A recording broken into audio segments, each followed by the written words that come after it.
Hello বন্ধুরা, welcome to our channel travel with foodie couple. তো আজকে আমি তোমাদের সঙ্গে শেয়ার করব কলকাতা থেকে দীঘা যাওয়ার একটা বাস জার্নি। তো আজকে আমরা আমাদের জার্নিটা স্টার্ট করেছি কলকাতা থেকে।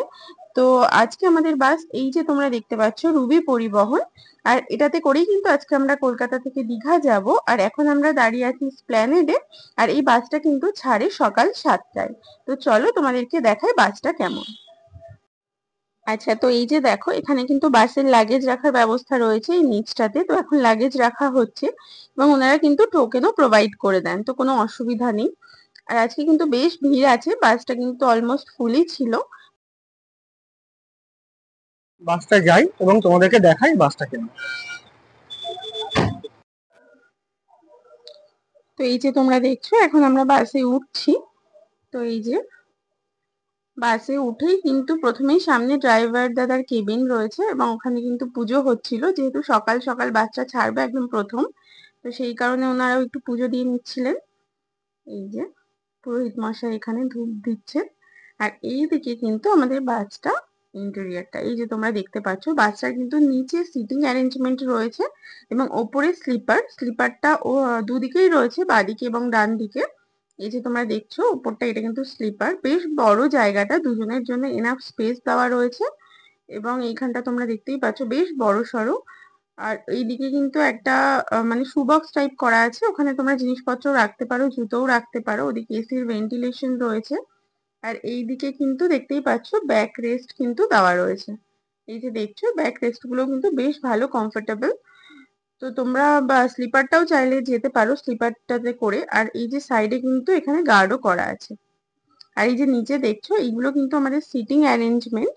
তো সিটিং অ্যারেঞ্জমেন্টটা এক সাইডে রয়েছে এবং আর এক সাইডে কিন্তু স্লিপার রয়েছে, এগুলো সিঙ্গেল করে। তো এই যে ডান দিকে যেগুলো, এগুলো কিন্তু সিঙ্গেল উপরে এবং নিচে, এবং বাঁদিকের গুলো কিন্তু ডাবল। বাঁদিকের ওপরে যে স্লিপার গুলো আছে এগুলো কিন্তু ডাবল, আর নিচে কিন্তু সিটিং অ্যারেঞ্জমেন্ট। আর এই যে দেখছো পুরো বাসটাই কিন্তু একই রকম এবং বেশ ভালো কমফোর্টেবল ছিল সিট গুলো কিন্তু স্লিপারের। তো তোমরা যদি চাও তাহলে কিন্তু স্লিপার গুলো অ্যাভেল করতে পারো, কোনো অসুবিধা নেই। আর এই যে এইটা দেখছো এটা কিন্তু আমাদের মানে বসার জায়গাটা, সিটিং অ্যারেঞ্জমেন্ট গুলো দেখতেই পাচ্ছ। এখানে আছে একটা বটল হোল্ডার এবং একটা ম্যাগাজিন হোল্ডার ওনারা দিয়েছেন। এছাড়া কিন্তু লেগ রেস্ট রয়েছে এদিকে নিচে। এবং এই জায়গাটা কিন্তু বেশ স্পেসিয়াস, মানে কোনো লম্বা মানুষ হলেও কিন্তু কোনো অসুবিধা হবে না, অনেকটা জায়গা রয়েছে সামনে। এবং এইদিকে কিন্তু রয়েছে একটা চার্জিং পোর্টও করা আছে, এখানে তোমরা তোমাদের ফোন চার্জ করতে পারবে। আর এই যে লেগ রেস্টটা দেখতেই পাচ্ছ বেশ অনেকটা বড় জায়গায়। আর এইদিকে দেখতে পাচ্ছ এদিকে কিন্তু আর্ম রেস্ট রয়েছে, প্রতিটা সিটেই দেওয়া রয়েছে, কোনো অসুবিধা নেই। এবং সিট গুলোও কিন্তু বেশ কমফোর্টেবল। তো এই 4-4.5 ঘন্টার জার্নির জন্য কিন্তু বেশ ভালো। তো এই যে দেখো বাস কিন্তু আমাদের এবার ছেড়ে দিয়েছে, একদম কারেক্ট টাইমেই ছেড়েছে। তো চলো যাওয়া যাক, এবং এরপরে কিন্তু তোমাদের সঙ্গে শেয়ার করবো বাস কোথায় স্টপ দিচ্ছে এবং সেই জায়গাটা কিরকম। তো চলো আমরা যাই।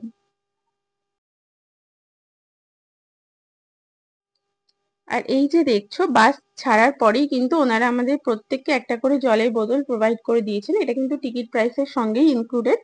তো এটা 750 জলের বোতল একটা, তোমরা প্রত্যেকেই কিন্তু এটা পাবে। আর এই যে দেখো বাস কিন্তু এবার আমাদের চলে এসেছে কোলাঘাটে একদম কারেক্ট টাইমেই। আর এখানে এই যে এই রেস্টুরেন্টটাতে কিন্তু ওনারা দাঁড়িয়েছে। তো এই যে দেখো এইখানে কিন্তু ওনাদের রেস্ট স্টপ। তো জায়গাটা কিন্তু বেশ ভালো, রেস্টুরেন্টটাও ভালো এবং ওয়াশরুমটাও বেশ ভালো, অসুবিধা নেই কোনো।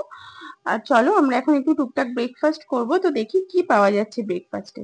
এইদিকে দেখো একটা দাদা কিন্তু ডাব নিয়েও বসেছে, তোমরা চাইলে ডাবও খেতে পারো। আর এই যে দেখো ব্রেকফাস্টে কিন্তু এইদিকে ছিল ডিম টোস্ট, ওনারা ডিম টোস্ট দিচ্ছিলেন। ডিম টোস্টটা যত সম্ভব 60 টাকা করে নিয়েছিলেন, এবং সাথে করে কিন্তু পুরি সবজিরও অপশন ছিল। এই যে তোমরা দেখতেই পাচ্ছ একদম গরম গরম পুরি সবজি ওনারা দিচ্ছিলেন।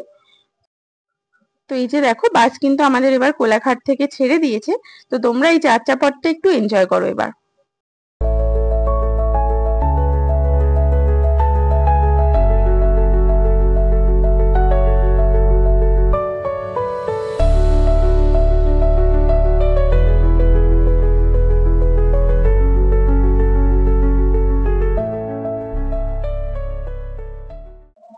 আচ্ছা, তো এই দেখো আমরা কিন্তু এখন চলে এসেছি দীঘাতে। বাসটা স্টপেজ কিন্তু ওল্ড দীঘাতে, এবং বাসটা কিন্তু একদম কারেক্ট টাইমে চলে এসেছে, কোনো অসুবিধা নেই।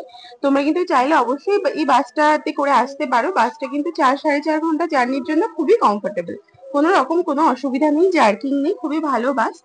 তো আজকের ভিডিওটা এই পর্যন্তই। তোমাদের যদি ভিডিওটা ভালো লেগে থাকে তাহলে অবশ্যই একটা লাইক, কমেন্ট, শেয়ার করে দিও। আর তোমরা যারা নতুন আছো তারা অবশ্যই চ্যানেলটাকে সাবস্ক্রাইব করে বেল বাটনটা কিন্তু ক্লিক করে দিও।